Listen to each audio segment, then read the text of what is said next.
Nosotros seguimos con la serie sobre el perfeccionamiento de los santos. El perfeccionamiento de los santos.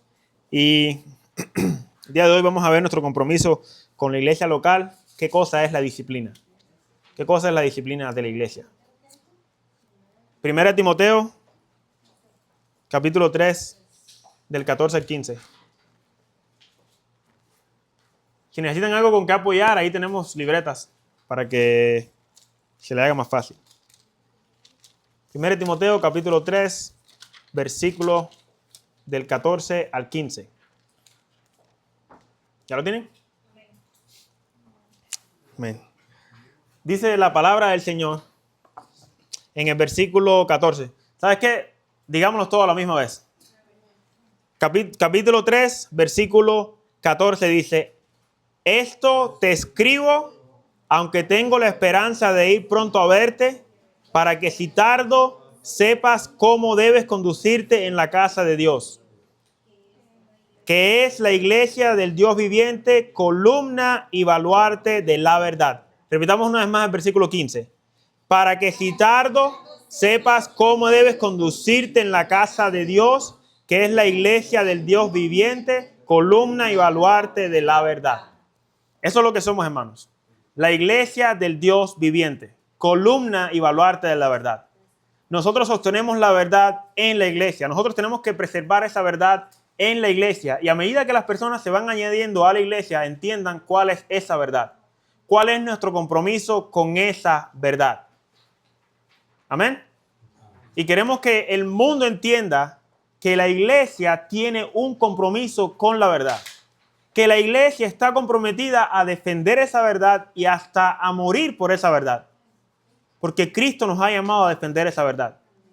A que contendamos ardientemente contra cualquiera que demande razón, defender esa verdad.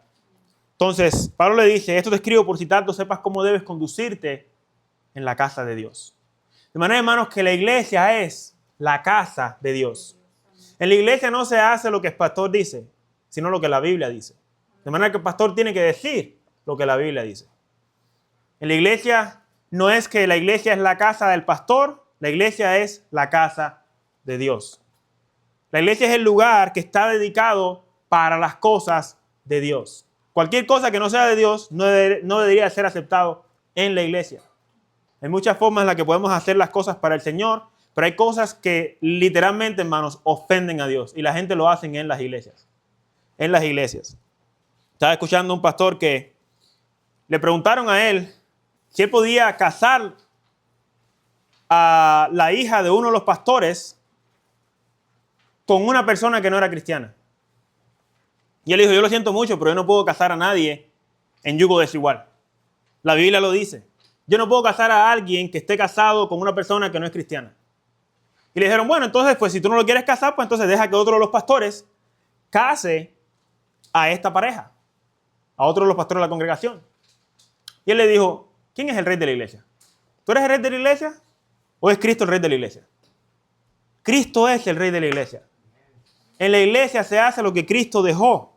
El pasaje dice: sepas cómo debes conducirte en la casa de Dios. Muchas personas fracasan en sus ministerios porque no entienden que Cristo nos dejó cómo debemos de conducirnos en la casa de Dios. ¿Cuáles son las reglas? ¿Cuáles son nuestras responsabilidades? ¿Cuáles son los ministerios? ¿Cuál es la meta de lo que debemos hacer en la casa de Dios? Nosotros hemos estado estudiando la palabra del Señor y hemos visto los dones que Dios ha regalado a la iglesia. Los dones que Dios ha regalado a la iglesia. No estoy hablando de dones individuales, sino dones generales para la iglesia, que son apóstoles y profetas, que ellos pusieron ¿qué? El fundamento, y luego los evangelistas, pastores y maestros. Ellos dejaron evangelistas, pastores y maestros. Vimos que Dios ha dado estos regalos, ¿con qué fin? Perfeccionar a los santos. Perfeccionar a los santos, equipar a los santos, ayudarlos a madurar, para que ellos hagan la obra del ministerio. De manera que los pastores, evangelistas, maestros y los que sirven en la iglesia equipan a los santos de la iglesia para que ellos empiecen a hacer la obra del ministerio. Porque todos nosotros somos miembros los unos de los otros. Y como un cuerpo tenemos que funcionar juntos y entre todos hacer la obra del ministerio. la obra del ministerio. También vimos nuestro compromiso con la gran comisión. Predicar, hacer discípulos, bautizarlos y enseñarles a cómo obedecer los mandamientos que Jesús nos dejó. Enseñarlos a cómo obedecer los mandamientos que Jesús nos dejó. Vimos también nuestro compromiso con una iglesia local. ¿Y por qué es tan importante estar comprometido con la iglesia local? Entonces, hoy vamos a ver, hermanos, nuestro compromiso con la iglesia local, parte número 3, la disciplina. La disciplina. Usualmente cuando alguien me pregunta, ¿por qué te la pasas haciendo cosas para la iglesia? ¿Por qué te la pasas en la iglesia? ¿O por qué te gusta tanto la iglesia? Mi respuesta es simple. Yo amo a la iglesia. Yo amo a la iglesia. Porque la iglesia es la esposa de Jesucristo. Es la esposa de Jesucristo. ¿Cómo voy a amar a Dios y no a mi prójimo? Si a Dios no lo puedo ver, a mi prójimo sí. La evidencia de que amo a Dios es de que amo a mi prójimo. Es de que amo a mi hermano en el Señor. Que a la misma vez es la esposa de Jesucristo. Imagínese que usted me diga, no, pastor, yo a usted lo quiero muchísimo, pero su esposa, que se la lleve el diablo. ¿Cómo me vas a decir a mí que me amas a mí y no respetas a mi esposa? ¿Cómo vas a decir que amas a Jesús y a su esposa? No, yo con su esposa no tengo nada que ver. Eso hacen muchas personas. No, yo tengo una relación con Jesús, yo por eso no voy a una iglesia, porque yo no necesito una iglesia. ¿Estás rechazando a la esposa de Cristo cuando Cristo dijo que te unas con su esposa, que cuides de su esposa, que sustentes a su esposa, que ames a su esposa? Y cada uno de los cristianos son una representación de lo que es la esposa de Jesucristo. Cada uno de esos hermanos. Entonces, que a la misma vez que son esposas de Jesucristo, a la misma vez son ovejas de Cristo. De manera que esas ovejas necesitan ser cuidadas, alimentadas, pastoreadas, guiadas, enseñadas, disciplinadas, amadas. Cristo le dijo a Pedro, si me amas, alimenta mis ovejas. Mis ovejas. Tú vas a ser representante de lo que es el pastorado, pero son mis ovejas. Acuérdate de esto siempre, son mis ovejas. Esa es mi responsabilidad primaria, hermanos. Cuidar de las ovejas del Señor. Y como pastor soy el principal responsable de eso, pero toda la congregación en general tenemos que velar los unos por los otros. Por la vida espiritual de mi hermano. Ayudarlos. Eso lo vamos a estar mirando hoy. Esa es nuestra responsabilidad, velar los unos por los otros. No ser como Caín. No ser como Caín. El Señor le dijo, ¿dónde está Abel? Le dijo, yo qué sé, ¿acaso soy yo guarda de mi hermano Abel? Sí, hermanos, tú eres guarda de tu hermano.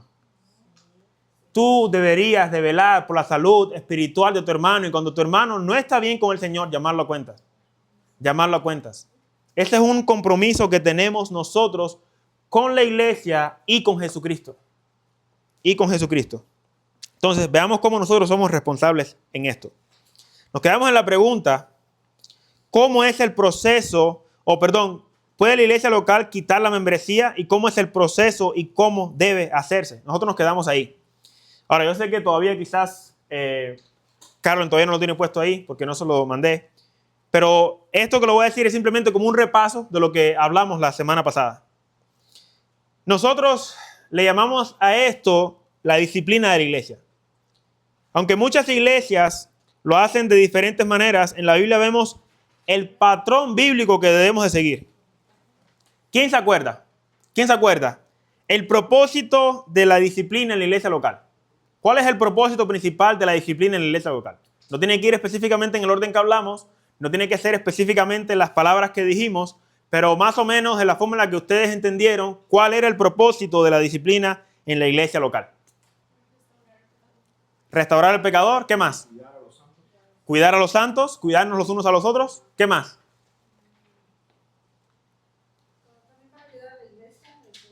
Cuidar a la iglesia, mantener a la iglesia sana, saber quién entra y quién no entra, saber quién está comprometido y sometido al Señor. Entonces, el propósito de la disciplina en la iglesia local es mantener a la iglesia sana, restauración del pecador. Lo hacemos por amor a la iglesia, la esposa de Cristo. para la santidad de la iglesia, mantener a la iglesia pura. Y para que el resto también tenga, ¿qué? Temor de Dios. El resto también tenga temor de Dios. Nosotros voy a tocar unos cuantos puntos que hicimos la semana pasada. Y la razón es porque no tuve mucho tiempo de tocarlos todos. Voy a tratar de hacer todo lo posible por terminarlo hoy. Vimos en Mateo capítulo 18, versículo de 15 al 20, cómo es que era específicamente ese proceso de disciplina. Así que pasemos a Mateo capítulo 18, del 15 al 20. Los pasajes están aquí. Ustedes les voy a pedir que por favor me ayuden con los pasajes bíblicos. Con los pasajes bíblicos. Mateo capítulo 18, versículo del 15 al 20. De acuerdo a lo que estudiamos, ¿cuál fue el orden de ese proceso? ¿Cuál es el orden de ese proceso? Ir con tu hermano. Si tu hermano hace ¿qué? Peca contra ti. Si tu hermano peca contra ti, ve y háblale a él en privado. Intencionalmente, hermanos, es ir a donde está la persona. Si tu hermano peca contra ti. Y entendemos que no solamente cuando el hermano peca contra ti, sino también cuando el hermano peca. Si tú ves a tu hermano en pecado, tú tienes la responsabilidad de llamarle la atención. Ve y dile. Háblale en privado. ¿Qué pasa si ese hermano no escucha? ¿Cómo? Ir a buscar testigos. ¿Cuál debería ser la intención de buscar testigos? La intención de buscar testigos es para comprobar de que tú no estás equivocado. Es para comprobar de que no es simplemente tú asumiendo cosas y para que los demás también vean que lo que está haciendo el hermano está mal. Es buscar testigos. Lean el capítulo 18, versículo 15, dice: por tanto, si tu hermano peca contra ti, ve y repréndele estando tú y él solos. Si te oyere, has ganado a tu hermano. Es lo importante. Y regañarlo, hermano, ¿qué estás haciendo? ¿Por qué estás haciendo esto de esta forma? Arrepiéntete de esto. Si te oyere, dice, has ganado a tu hermano. El punto es ganar a tu hermano. Es ir con la intención de ganar a tu hermano. De que tu hermano vuelva arrepentido. Si la persona se arrepintió, ahí está. Nadie más se tiene que enterar de eso. Nadie más. Ahora esa persona está tratando ese pecado en privado, porque todos somos pecadores. Obviamente, si mató a una persona, ahí sí vas a tener que ir a buscar más testigos y a la policía. Pero depende del pecado. Depende del pecado. Entonces, el proceso es ese. Si te oyeres, has ganado a tu hermano. Dice el versículo 16, mas si no te oyere, toma aún contigo a uno o dos, para que en boca de 2 o 3 testigos conste toda palabra. Ese era el proceso, hermanos, que se hacía en el Antiguo Pacto, en el Antiguo Testamento. En Deuteronomio 17:6 y en Deuteronomio 19:15 decía que había que haber 2 o 3 testigos. Esa era la responsabilidad siempre, buscar a 2 o 3 testigos. Para que no sea que tú digas, este hermano hizo esto y esto. Sí, pero nosotros no vimos nada de eso. No sabemos si eso es verdad o no. Bueno, busca 2 o 3 testigos y confróntalo en privado aún con esos 2 o 3 testigos. Si no oyere a esos 2, dice, versículo 17, si no los oyere a ellos, dilo a la iglesia. Dilo a la iglesia.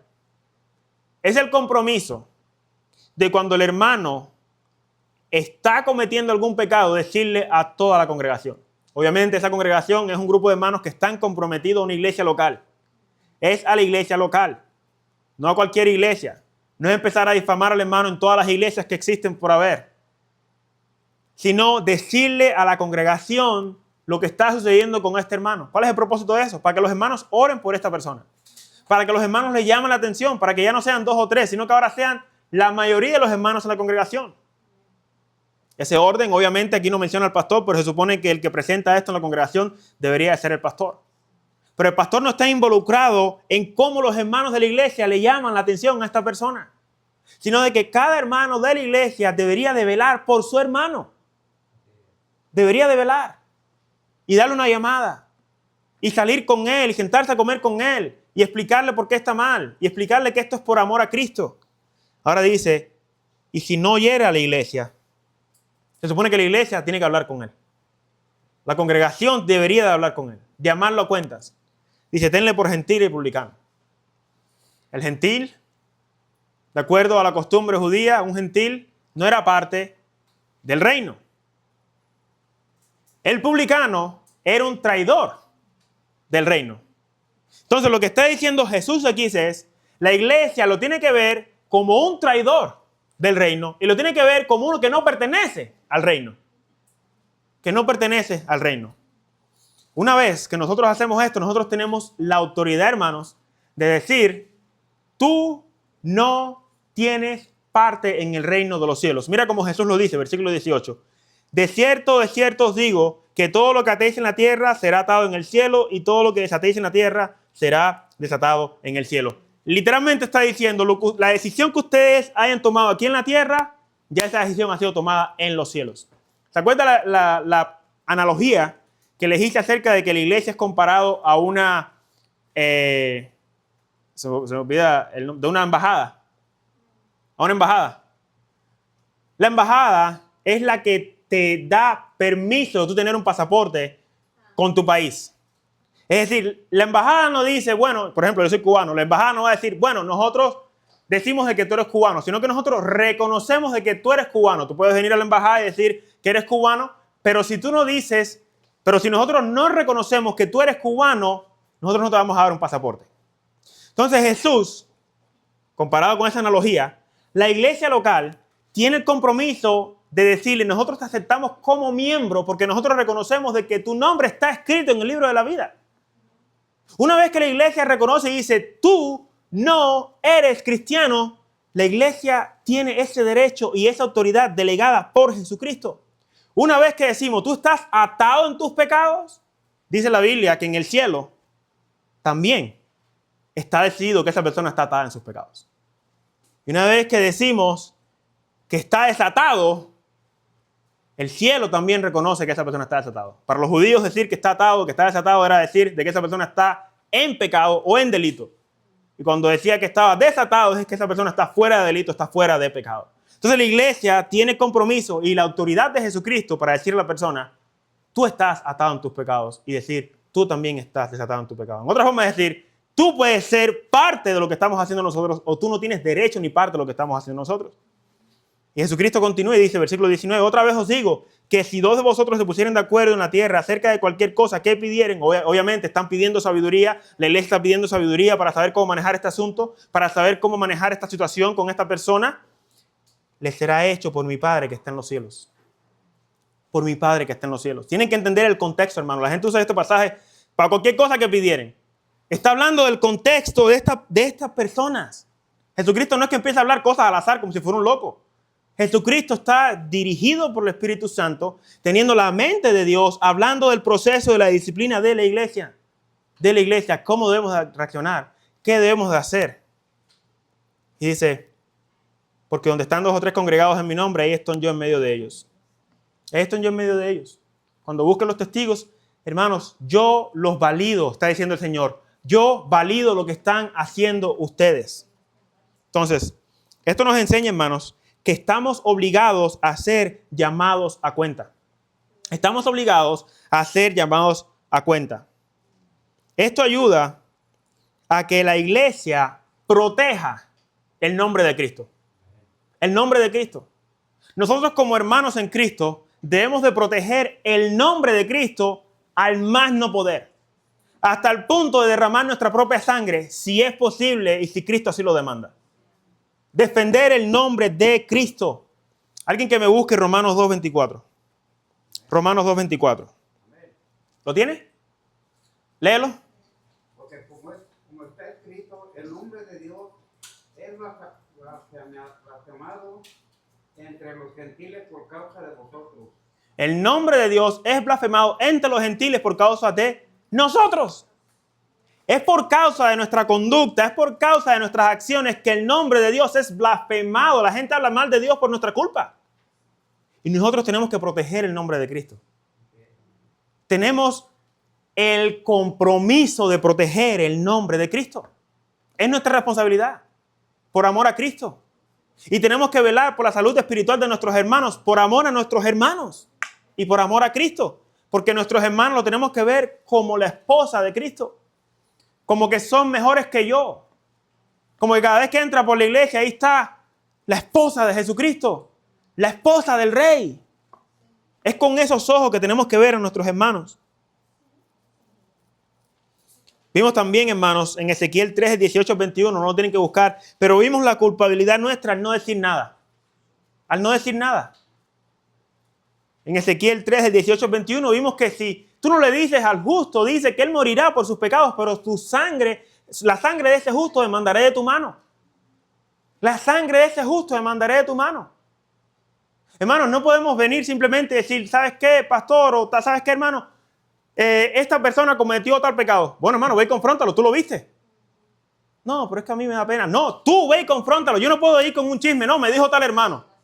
Yo no tengo evidencias. Yo no tengo pruebas.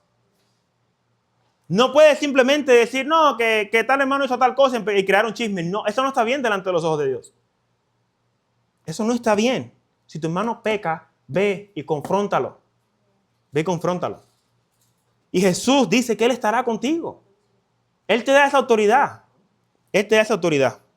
Entonces, Santiago 5, 19, 20 también habla acerca de la responsabilidad que tenemos nosotros de ir y traerlo. Dice que una vez que hacemos esto, dice, salvará de muerte un alma y cubrirá multitud de pecados. Si alguno le hace volver al pecador. Si alguno le hace volver. ¿Cómo debemos hacer esto? Dice Gálatas 6.1 que lo debemos hacer con espíritu de mansedumbre. Espíritu de mansedumbre. Gálatas 6.1. Dice en Gálatas 6.1, hermanos, si alguno fuere sorprendido en alguna falta, vosotros que sois espirituales, restaurarle con espíritu de mansedumbre, considerándote a ti mismo, no sea que tú también seas tentado. Con espíritu de mansedumbre, un espíritu manso, un espíritu amable, un espíritu que está bajo control, no fuera de control. No con la intención de hacer pasar al hermano una vergüenza.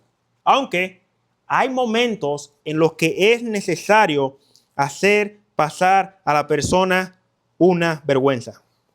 Entonces, el propósito principal de la disciplina es para que sean restaurados. Vimos en Gálatas 6.1, que sea restaurado. Número 2, para que se avergüence. Para que se avergüence. Dice en 2 de Tesalonicenses 3.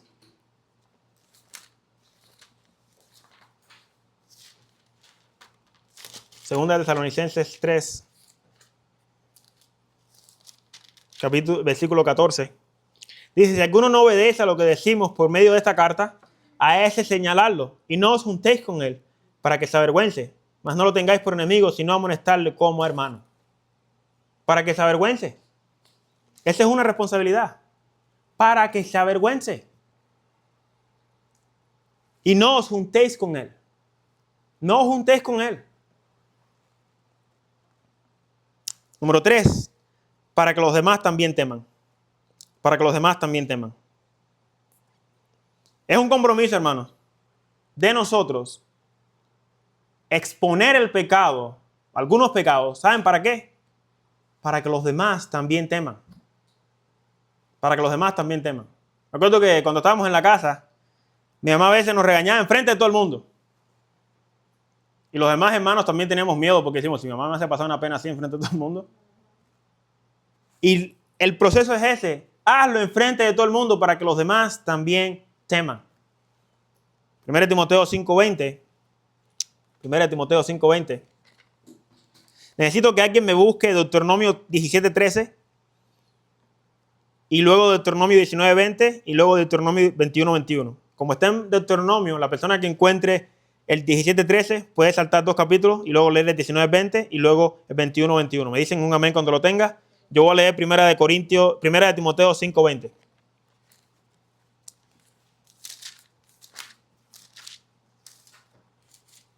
Amén, 17:13. Y todo el pueblo irá y temerá y no se ensorbecerá. ¿Entienden? Y todo el pueblo irá y no se ensoberbecerá. 19:20. 19:20 dice, y los que quedaren oirán y temerán y no volverán a hacer más una maldad semejante en medio de ti. Después, cuando ustedes tengan tiempo, lean el contexto, pero ahí está hablando de la vergüenza pública. Y luego el 21. Entonces todos los hombres de su ciudad lo apedrearán y morirá, así quitarás el mal del medio de ti, y todo Israel oirá y temerá. Y todo Israel oirá y temerá. Eso era costumbre del pueblo de Dios, que cuando la persona cometía pecados así, los humillaban en frente de todo el pueblo para que el pueblo también tenga temor. Hay consecuencias por las cosas que hacemos. Y como somos hermanos en Cristo, vamos a tratarlo como una familia, como si fueran hijos de Dios. Hijos de Dios. En 1 Timoteo 5:20, voy a leer el 19. Él dice, contra un anciano no admitas acusación sino con 2 o 3 testigos. Esto es un pastor. No admitas acusación si no es con 2 o 3 testigos. Y luego dice, a los que persisten en pecar, los ancianos, repréndelo delante de todos para que los demás también teman. Para que los demás también teman. Es el compromiso de llamar la atención públicamente para que el resto de la congregación también tema. Para que el resto de la congregación también tema. Dios saca el pecado a la luz, hermano. Dios saca el pecado a la luz. Y a veces es por confesión o porque Dios lo saca. Pero Dios sacará el pecado a la luz en su congregación. En su congregación. Entonces, dice, contra un anciano no admitas acusación, sino con 2 o 3 testigos. Hermanos, imagínense que en una iglesia hay un problema y la gente empiece, y hay un grupo de personas que empiecen a hablar en contra del pastor sin prueba y sin evidencia. Dice la Escritura, si no hay testigos, no permitas ninguna acusación. Y la razón de los testigos es que tienen que tener evidencia. Y es lo mismo contra cualquier hermano. 2 o 3 testigos. La razón es porque si las personas empiezan a hablar del pastor detrás del pastor, se va a crear un murmullo y la gente va a empezar a desconfiar del pastor. Entonces al pastor también se le tiene que llamar a cuenta. Se le tiene que llamar a cuenta. ¿Lo ves haciendo algo mal? Llámalo a cuenta. En privado. No escucha, entonces dile a 2 o 3. Y si es posible a otros pastores para que los pastores empiecen a tomar esto en serio. Y luego dice, si persiste en pecar, repréndelo en frente de todo el mundo. Repréndelo en frente de todo el mundo. Esto crea temor. Esto crea temor en la congregación. Miren el libro de los Hechos, hermano. Libro de los Hechos. Libro de los Hechos, capítulo 5.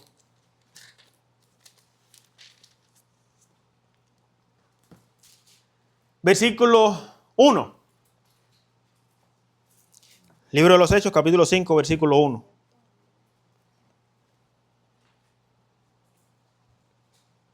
Este es un grupo de hermanos cristianos. No eran falsos cristianos, son verdaderos cristianos. A quien el Señor literalmente los mató enfrente de toda la congregación para que la congregación tenga temor. Miren lo que dice, versículo 1. Dice, pero cierto hombre llamado Ananías con Zafira su mujer vendió una heredad. Ahora, hermanos, antes de que esto sucede, pasajes anteriores, hubo también una persona que vendió su heredad y lo dio a la iglesia. Y toda la iglesia estaba bien contenta. Este era Bernabé. Bernabé vendió la propiedad que tenía y dio todo el dinero de esa propiedad a los pies de los apóstoles y todo el mundo estaba contento. Pero este hombre sí lo dio de corazón. Cuando Ananías y Zafira se enteraron que él hizo esto, quisieron hacer lo mismo, pero hicieron fraude. El problema no es la cantidad que dieron, sino con la intención que lo hicieron. Miren esto. Dice, y sustrajo del precio, sabiéndolo también su mujer, y trayendo solo una parte, lo puso a los pies de los apóstoles. Y dijo Pedro, Ananías, ¿por qué llenó Satanás tu corazón para que mintiese al Espíritu Santo y sustrajese del precio de la heredad?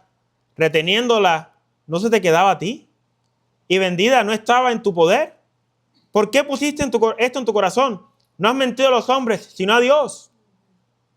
Al oír esto, Ananías, estas palabras, cayó y expiró. Y vino un gran temor sobre todos los que lo oyeron. ¿Lo ven? Vino gran temor. Obviamente, todavía la palabra de Dios no está, el libro de los Hechos todavía no estaba escrito. 1 Timoteo, 2 Timoteo, ninguna de esas estaban escritas todavía. Entonces Dios estaba haciendo manifestaciones sobrenaturales para que la iglesia empiece a temer solo con ver. Solo con ver. Estas cosas quedaron escritas para que nosotros que no vimos eso, experimentemos el temor a través del Espíritu Santo. Dice el versículo 6, levantándose los jóvenes, lo envolvieron y sacándolo, lo sepultaron. Pasando un lapso como de 3 horas, sucedió que entró su mujer, no sabiendo lo que había acontecido. Entonces Pedro le dijo, dime, ¿vendiste en tanto la heredad? Y ella dijo, sí, en tanto. Hasta se pusieron de acuerdo para mentir.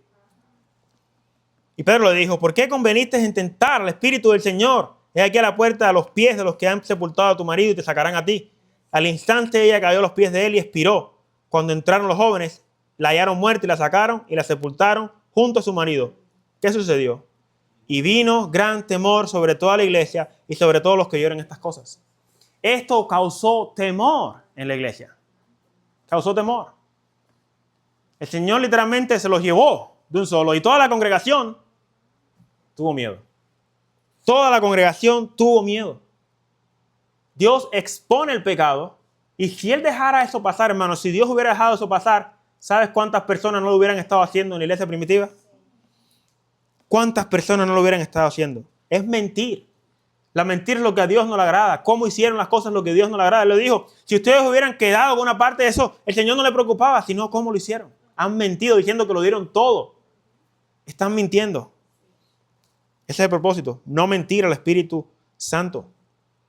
En 1 Corintios 11:30 dice la palabra del Señor que por causa de que algunos hermanos comen de la cena del Señor sin discernir el cuerpo ni la sangre, dice que ahora están durmiendo.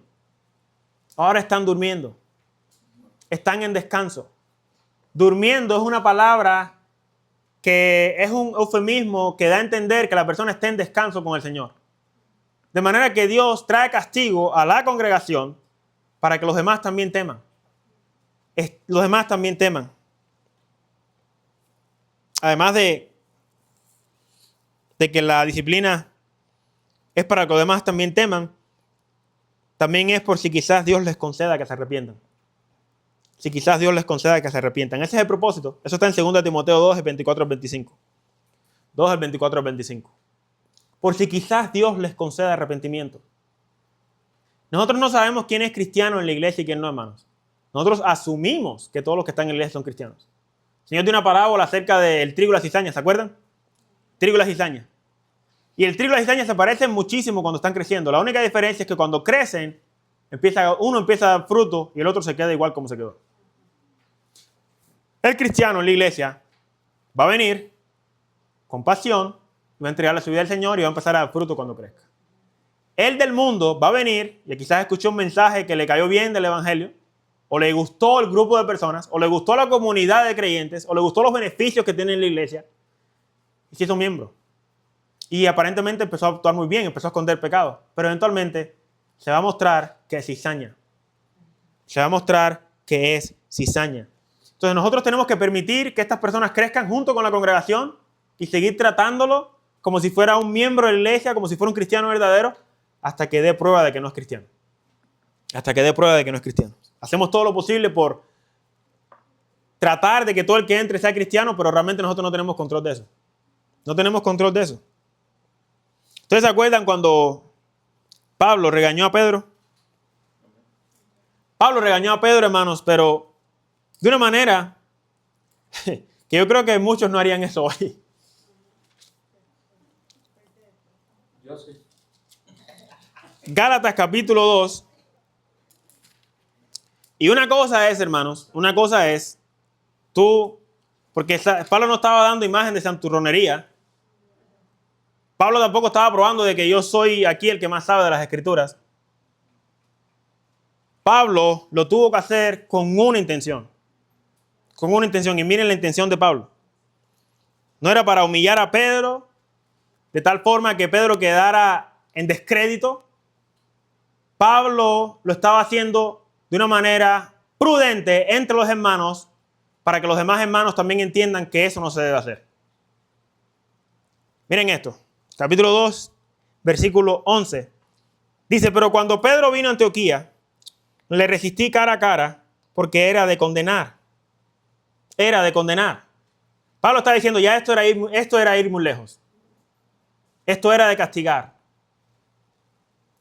Dice, pues antes que viniesen algunos de parte de Jacobo, comía con los gentiles.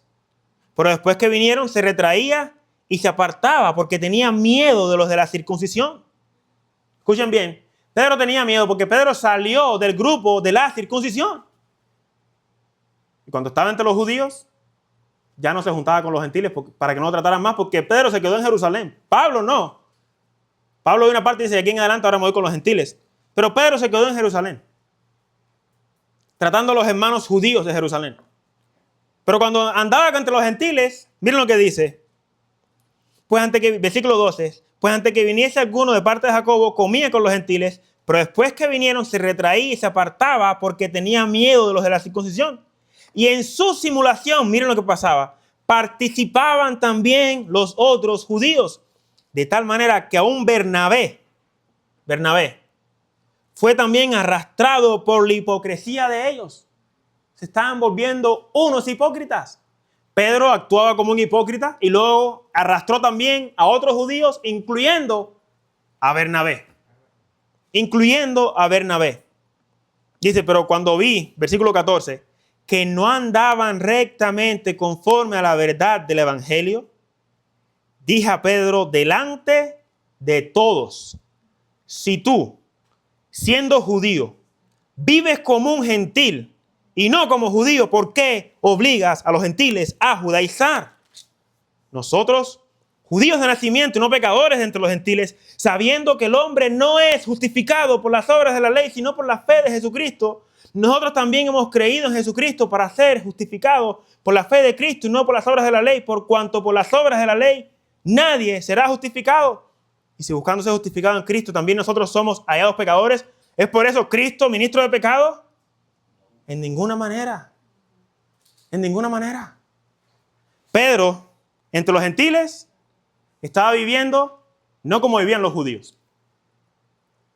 Pero cuando venían los judíos, no, espérense, yo soy judío, ahora sí. Cuidado, yo soy Pedro. Yo estuve con Jesús y estoy en Jerusalén. Y le dijo, eres un hipócrita. Eres un hipócrita. El hombre es justificado no por las obras de la ley, sino por la fe en Jesucristo. Y actúas como si fueras uno más de la circuncisión. Entonces, ¿por qué lo hizo? Él confrontó la hipocresía en el versículo 12. Además de que confrontó la hipocresía, esa hipocresía estaba arrastrando a otros. Versículo 13. Y eso lo tuvo que hacer enfrente de todos porque todos estaban siendo arrastrados por esa misma hipocresía. Por eso que tenemos que confrontar el pecado de vez en cuando públicamente. Y ahí puse una nota. Quiero que lo apunten. Cuando no confrontamos el pecado en la iglesia, esto puede contagiar a otros hermanos y provocar que la iglesia descuide su pureza. Que la iglesia descuide su pureza. Y en Efesios 5, 25. Efesios capítulo 5, versículo 25. Miren lo que Pablo dice. Maridos, amad a vuestras mujeres, así como Cristo amó a la iglesia y se entregó a sí mismo por ella, para santificarla, habiéndola purificado en el lavamiento del agua por la palabra. ¿Sabes cómo es que el marido santifica a su mujer? Enseñándole la palabra, guiándola en el temor del Señor con la palabra. Esto es lo que está diciendo, para santificarla, habiéndola purificado en el lavamiento del agua. ¿Por qué?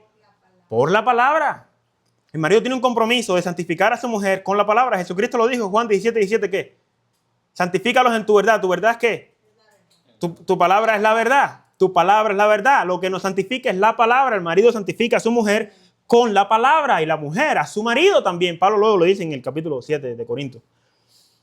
La mujer santifica al marido y el hombre santifica a su mujer, pero eso se hace solamente con el agua de la palabra. Dice, para santificarla, habiéndola purificado en el lavamiento del agua por la palabra, a fin de presentársela a sí mismo una iglesia gloriosa, que no tuviese mancha ni arruga ni cosas semejantes, sino que fuese santa y sin mancha. Así también los maridos deben amar a sus mujeres como a sus mismos cuerpos. El que ama a su mujer, a sí mismo se ama, porque nadie aborreció jamás a su propia carne, sino que la sustenta y la cuida. La sustenta y la cuida. Nosotros tenemos que sustentar y cuidar a la iglesia, como también Cristo a la iglesia dice, porque somos miembros de su cuerpo, de su carne y de sus huesos. Por esto dejará al hombre a su padre y a su madre y se unirá a su mujer y los dos serán una sola carne. Grande es este misterio, mas yo digo esto respecto de Cristo y de la iglesia. La iglesia es santificada a través de la palabra. Cuando nosotros llamamos a las personas a la disciplina es santificarlos, hacerlo en un proceso bíblico con la palabra. Con la palabra. De manera que la iglesia tiene que confrontar el pecado, porque cuando no confrontamos el pecado en la iglesia, esto puede contagiar a otros hermanos y provocar que la iglesia descuide su pureza. Su pureza. Analicemos una vez más, hermanos, el caso de excomunión que hablamos la semana pasada. Está en 1 Corintios 5. Y esto es una marca de las iglesias, hermanos, de una iglesia sana. Una iglesia que cumple con el propósito de la disciplina en la iglesia. 1 Corintios 5, versículo del 1 al 6. Dice, de cierto se oye que hay entre vosotros fornicación, y tal fornicación cual ni aún se nombra entre los gentiles, tanto que alguno tiene la mujer de su padre. Y vosotros estáis desvanecidos. ¿No deberías más bien haberos lamentado para que fuese quitado de en medio de vosotros el que cometió tal acción? Ciertamente yo, como ausente en cuerpo, pero presente en espíritu, como ya presente, he juzgado al que tal cosa ha hecho. En el nombre de nuestro Señor Jesucristo, reunidos vosotros y mi espíritu con el poder de nuestro Señor Jesucristo, el tal sea entregado a Satanás para destrucción de la carne, a fin de que el espíritu sea salvo en el día del Señor Jesús. ¿No es buena vuestra jactancia? ¿No sabéis que un poco de levadura leuda toda la masa? No es buena vuestra jactancia. Ellos estaban jactándose. Y para darle un poco de contexto, Pablo le avisaron a los hermanos de Cloé, lo vimos la semana pasada en capítulo 1, versículo 11. Los de Cloé le dieron este aviso a Pablo. Y hay momentos en el que debemos de ir con amor y mansedumbre. En el pasaje que leímos de Gálatas, capítulo 2, Pablo dice que él confrontó a Pedro en frente de todo el mundo. Y luego en el capítulo 6 de Gálatas, él dice que lo debemos hacer con espíritu de mansedumbre. Pero Pablo, ¿qué estás haciendo? Sí. Hay momentos en que la iglesia tiene que tomar el pecado en serio y llamarlo públicamente. Llamarlo públicamente. Para que los demás también teman. Él mismo lo dice en la misma carta. Llamé cara a cara a Pedro y lo dije enfrente de todo el mundo. Se lo dije enfrente de todo el mundo porque era de condenar. Era de condenar. Entonces, Pablo está diciendo, el tal persona que ha cometido tal acción, ya esa persona ya ha sido condenada por Cristo. Yo no tengo ni que estar ahí. Esa persona ha sido condenada por Cristo. Pablo les avisa que los va a regañar. Pablo les avisa que los va a regañar. En el capítulo 4, versículo 17, miren lo que él dice. Por esto mismo os he enviado a Timoteo, que es mi hijo amado y fiel en el Señor, el cual os recordará mi proceder en Cristo, de la manera que enseño en todas partes y en todas las iglesias. Mas algunos están envanecidos, como si yo nunca hubiese ido a ir a vosotros. Estaban tan envanecidos que decían, Pablo ni va a venir. Él ni va a venir. Dice, pero iré pronto a vosotros si el Señor quiere. Si el Señor quiere. Y conoceré no las palabras, sino el poder de los que andan envanecidos, porque el reino de Dios no consiste en palabras, sino en poder. No es palabras de decir que soy cristiano, hermano. No es palabras de decir yo soy un cristiano, yo amo a Dios. El poder de Dios se ve reflejado en tu estilo de vida. De nada te sirve decir que soy cristiano, de nada te sirve yo amo a Cristo, de nada te sirve yo soy fiel a mi iglesia. Tus palabras no tienen poder. No tienen ningún poder. No tienen ningún poder.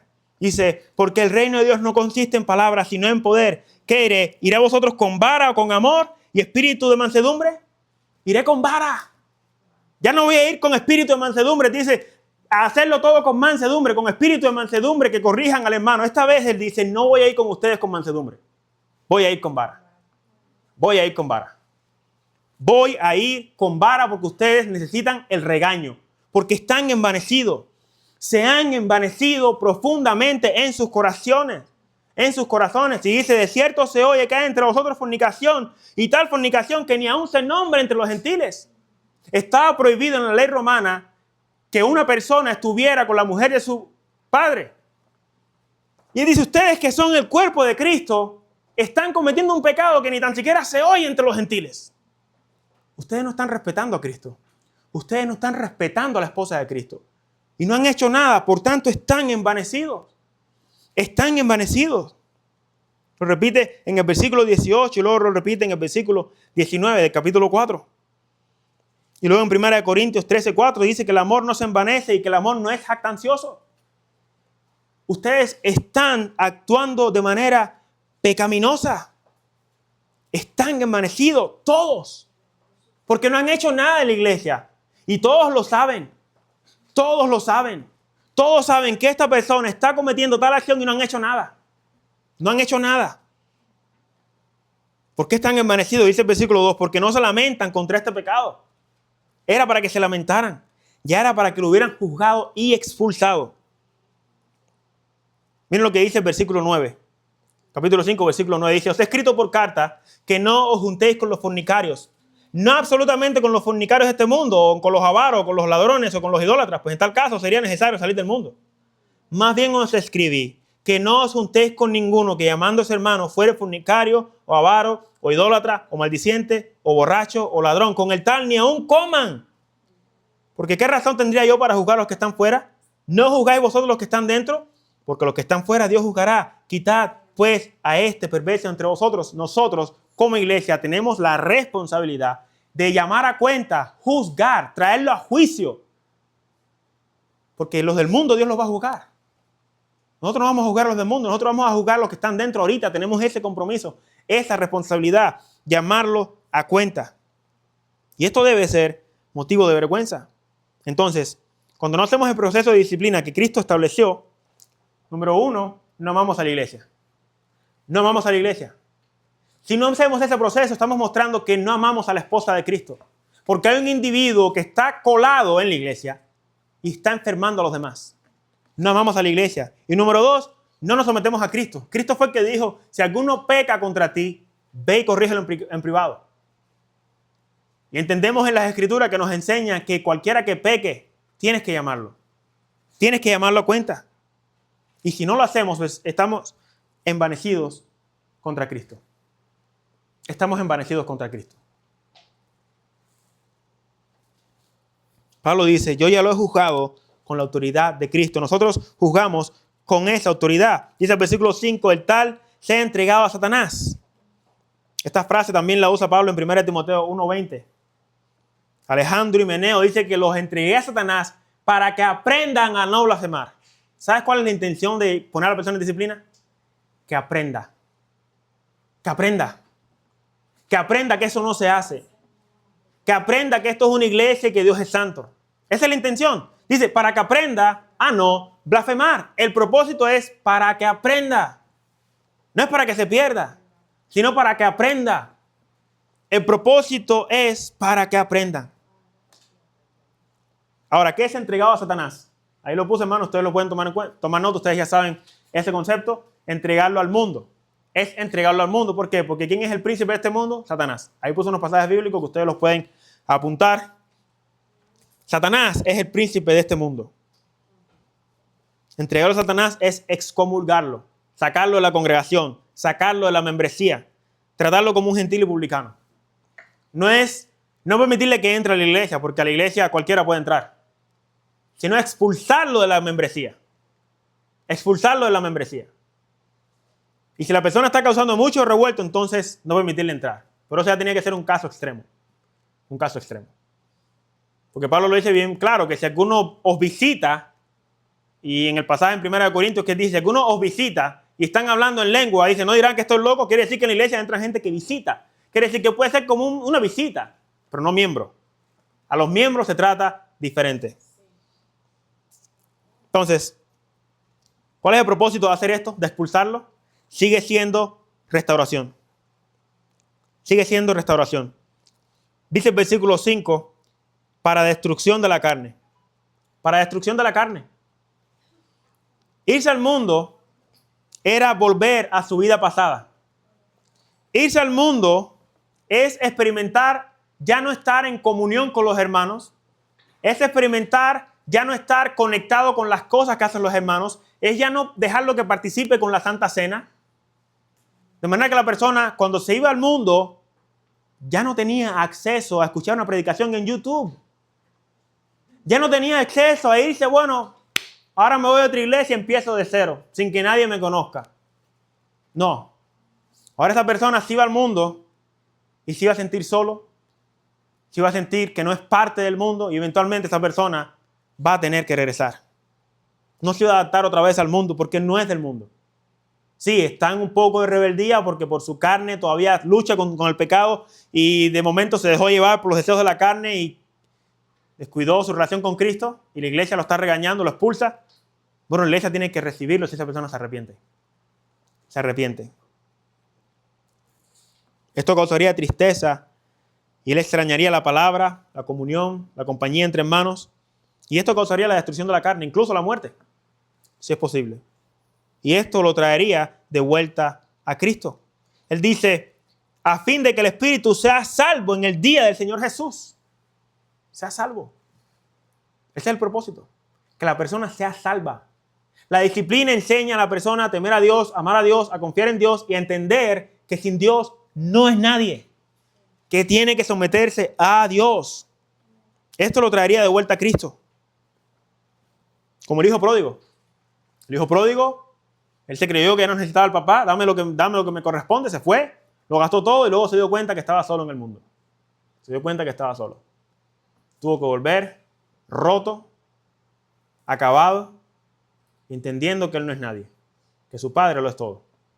Y eso es lo mismo que representa aquel hermano que se va en disciplina, eventualmente, si verdaderamente era un hijo de Dios, va a volver.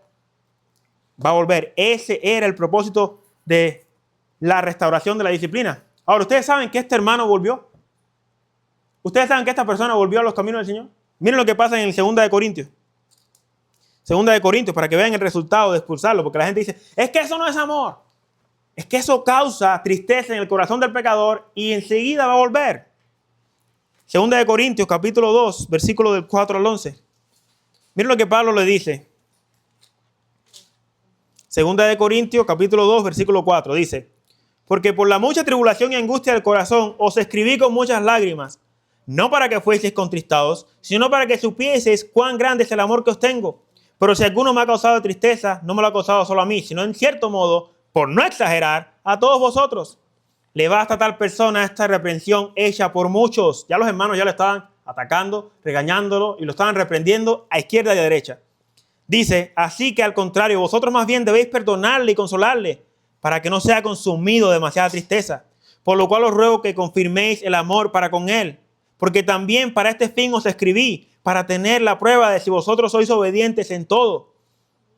Dice, y al que vosotros perdonáis, yo también, porque también yo lo que he perdonado, si algo he perdonado, por vosotros lo he hecho en presencia de Cristo, para que Satanás, ¿se acuerdan que dice? Entreguémoslo a Satanás. Ahora dice, para que Satanás no gane ventaja alguna sobre nosotros, pues no ignoramos sus maquinaciones. No vamos a dejar que el mundo lo termine de destruir. Si está verdaderamente arrepentido, acéptenlo de vuelta. Pablo les está diciendo, ya lo regañaron, ya está triste, ya está lo suficientemente triste, ahora acéptenlo. Acéptenlo. Acéptenlo de vuelta. Y miren lo que dice en el capítulo 7, versículo 6. Capítulo 7, versículo 6. Dice, pero Dios que consola a los humildes nos consoló con la venida de Tito. En la otra carta dice que les mandó a Timoteo. Ahora en este dice que les envió a Tito. Y no solo con su venida, sino también con la consolación con que él había sido consolado en cuanto a vosotros, haciéndonos saber vuestro gran afecto, vuestro llanto, vuestra solicitud por mí, de manera que me regocijé aún más. Porque aunque os contristé con la carta, no me pesa, aunque entonces lo lamenté, porque veo que aquella carta, aunque por algún tiempo os contristó, ahora me gozo, no porque hayáis sido contristados, sino porque fuisteis contristados para arrepentimiento. La iglesia de Corinto se arrepintió de lo envanecido que estaban. Se habían arrepentido de lo mal que habían hecho con esta persona. Porque habéis sido contristados según Dios, para que ninguna pérdida padecieseis por nuestra parte. Dice, porque la tristeza que es según Dios produce arrepentimiento para salvación. ¿Se dan cuenta?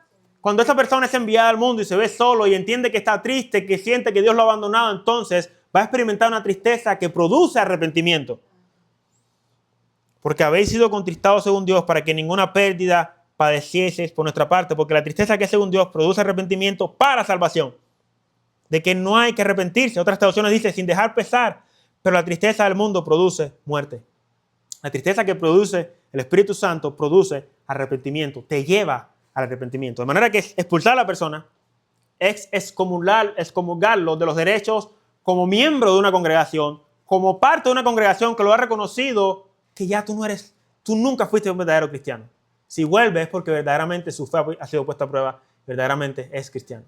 Ahora cuando vuelve, es restaurado a la comunión con los hermanos, a la santa cena, a la prédica, a las enseñanzas, a ser discipulado, a ser aconsejado y cuando sea necesario es ser disciplinado. Es por eso la disciplina, hermanos. La disciplina nos enseña a obedecer a Jesús, nos enseña a amar al Señor, nos enseña a someternos a las autoridades que Cristo dejó en la iglesia, nos enseña a velar unos por otros, nos enseña a mantener la integridad y la santidad de la iglesia, nos enseña a tener temor de Dios cuando otros caen en pecado.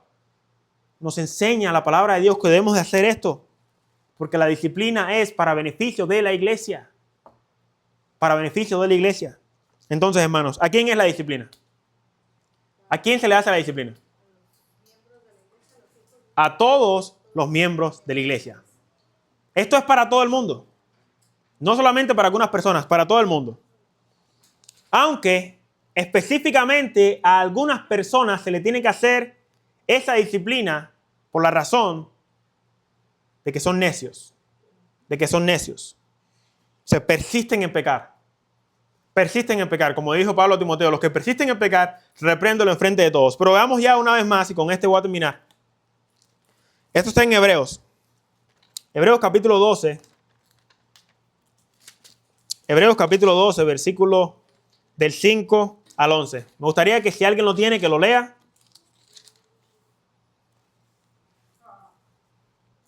Capítulo 12, versículo del 5 al 11. You got it? Go ahead. Del 5, léelo despacio en alta voz. Además, han olvidado la exhortación que como a hijos se les dirige. Hijo mío, no tengas en poco la disciplina del Señor, ni te desanimes al ser reprendido por Él. Porque el Señor al que ama disciplina, y azota a todo el que recibe por hijo. Es para su corrección que sufren. Dios los trata como a hijos, porque ¿qué hijo hay a quien su padre no discipline? Pero si están sin disciplina, de la cual todos han sido hechos participantes, entonces son hijos ilegítimos y no son hijos verdaderos. Además, tuvimos padres terrenales para disciplinarnos y los respetábamos. ¿Con cuánto más razón no estaremos sujetos al Padre de nuestros espíritus y viviremos? Porque ellos nos disciplinaban por pocos días, como les parecía, pero el que nos disciplina para nuestro bien, para que participemos de su santidad. 11. Al presente ninguna disciplina parece ser causa de gozo, sino de tristeza. Sin embargo, a los que han sido ejercitados por medio de ella, después les da fruto apacible de justicia. Amén. Entonces, como vemos aquí, hermanos, si nosotros no nos sometemos a la disciplina, damos una muestra de que somos hijos ilegítimos. Somos bastardos y no hijos. La disciplina Dios la dejó para sus hijos. Para sus hijos. En Proverbios 10:13 dice que la disciplina es para el necio. Y en el 19:29 también dice que la disciplina es para el necio. En Proverbios 23, del 13 al 14, dice: corrige con vara a tu hijo y no morirá. Corrige con vara a tu hijo y no morirá. De manera que Dios disciplina a sus hijos porque Él sabe que no van a morir. Él nos disciplina, ¿sabe por qué? Porque somos sus hijos. Luego Proverbios 22:15 también habla acerca de eso. Habla acerca de eso. Dios corrige al que ama. Dios corrige al que ama. Y Él dejó la disciplina porque Él nos ama. La disciplina fue dada a la iglesia por amor a la iglesia. Proverbios 13:24 dice que el que no disciplina a su hijo no lo ama. El que no disciplina a su hijo no lo ama. A veces los padres tienen miedo de disciplinar a sus hijos para que sus hijos no se la tomen personal con ellos. Pero dice las Escrituras que si tú no disciplinas a tus hijos, no lo amas. Estás criando a una persona que va a ser un problema, no solamente para la sociedad, sino también para su esposa y luego también para todas las personas que están en su camino. Tienes que corregir a tus hijos. Entonces, la palabra de Dios nos enseña que la iglesia tiene compromiso de corregir esos pecados que están en la congregación. Entonces, como iglesia, tenemos la responsabilidad, hermanos, de establecer un sistema de disciplina para que la iglesia sea corregida. Para que aquella persona que se está desviando del camino sea de nuevo vuelta al redil. Para que las personas tengan temor de Dios. Para que velemos los unos por los otros. Como Dios es nuestro Padre, Él dejó una forma de disciplina para su iglesia por amor a nosotros. Nosotros no someternos a la disciplina es una muestra de que no amamos a Dios, de que no nos sometemos a Cristo y de que no somos sus hijos. Dice en el versículo 7, dice, si soportáis la disciplina, Dios os trata como a hijos, porque ¿qué hijo es aquel a quien el Padre no disciplina? Pero si se os deja sin disciplina, de cual todos han sido participantes, entonces sois bastardos y no hijos. Sois bastardos y no hijos. Y luego dice, si los padres nos disciplinaban antes con cosas terrenales, ¿cuánto más no obedeceremos a aquel que es el dueño de nuestros espíritus? Entonces, someternos a la disciplina es someternos a Dios. Muchas personas cuando las ponen en disciplina se van a otra iglesia. Se van a otra iglesia. Porque no tienen compromiso con una iglesia local. Se van a una iglesia donde nadie los conoce ya. Y nadie los va a disciplinar. Esto muestra que no se someten al liderazgo bíblico. Dios dejó un liderazgo en la iglesia y esos líderes velan por tu alma. Y ellos tienen el compromiso de corregirte, de amarte, de discipularte, de edificarte, de perfeccionarte para que sirvas en el ministerio, pero a la misma vez de disciplinarte cuando sea necesario. ¿Para qué? Para restauración. Para restauración. Para que la iglesia siga caminando en santidad.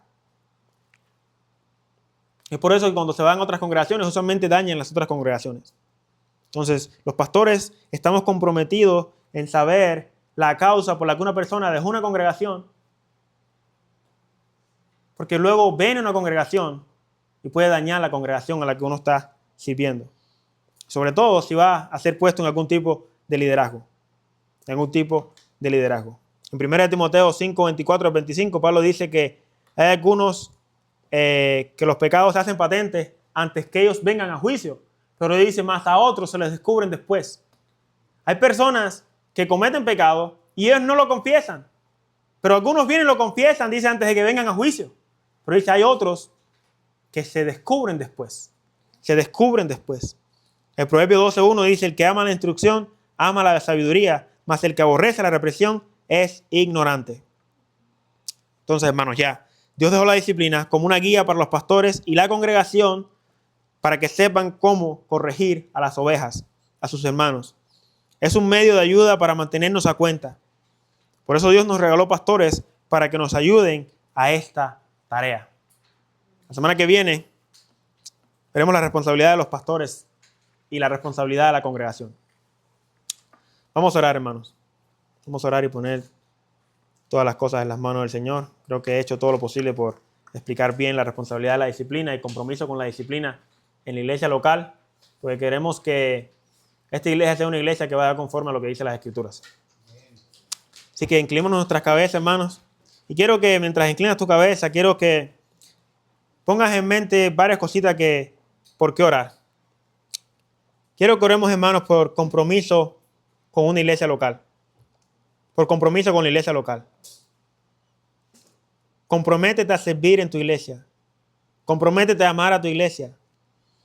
Comprométete a llamar a cuenta a tus hermanos. Quiero que oremos porque Dios nos prepare para todo lo que Él hará con nosotros al salir de este local. Que Dios nos prepare bien. Que Dios prepare nuestras mentes, nuestros corazones. Ora para que Dios te muestre cuáles son tus dones específicos para que los uses como beneficio para la iglesia en la que vas a servir. Que el Espíritu Santo que mora en ti prepare tu corazón, prepare tu mente, te dirija. Pídele al Señor eso, Él te va a guiar. Ora para que Dios mande obreros que sirvan a las mies. Que estén comprometidos a amar la iglesia y entregados al servicio de la iglesia. Vamos a orar por estas cosas. Padre, en el nombre de Jesús, yo oro, Dios mío, porque tengamos un compromiso, Señor, con tu esposa, de sustentarla, de cuidarla, de amarla, de protegerla. En el nombre de Jesús, Señor, pon eso en nuestros corazones.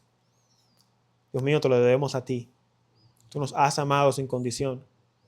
Que tu Espíritu Santo nos dirija, Señor, para hacer las cosas bien. Dios mío, prepáranos, Dios mío, para lo que tú vas a hacer con nosotros al salir de este local, de este edificio, Señor. Prepara nuestras mentes. Ayúdanos a entender cuáles son nuestros dones. Dios mío, permite que esos dones, Señor, se desarrollen y crezcan. para poder ser útil en tus manos, Señor. Ser de bendición a los hermanos que vienen a congregarse, Señor. Dios mío, envía obreros a tus mies. Envía obreros, Señor. En esta ciudad hay mucha necesidad espiritual. No estamos plantando una iglesia simplemente para abrir una iglesia más y decir abrimos otra iglesia. Abrimos otra iglesia, Señor, porque queremos alcanzar a los perdidos en diferentes áreas. Porque queremos que tu nombre sea exaltado por todo lo alto, Señor. Dios mío, úsanos para tu gloria. Que entendamos que somos siervos y no reyes. Que somos siervos. Siervos los unos de los otros y siervos principalmente tuyos. Siervos de Cristo. Ayúdanos, Padre Santo, a entender eso. Y a vivir, Señor, bajo ese concepto. A vivir, Dios mío, bajo esa norma. A estar comprometido, Señor, con tu esposa. A estar comprometido, Señor, en guardar tu palabra y obedecerla y enseñarla a otros. Ayúdanos, mi Dios. Desarrolla dones espirituales que sirvan, Señor, para la edificación de cada uno de los que estamos en tu iglesia, Señor. En el nombre de Jesús. Prepáranos, Señor, y prepara a las personas que van a llegar. Prepara los corazones, Señor. Prepara la tierra. En el nombre poderoso de tu Hijo amado, Señor, te lo pedimos y te damos gracias. Amén.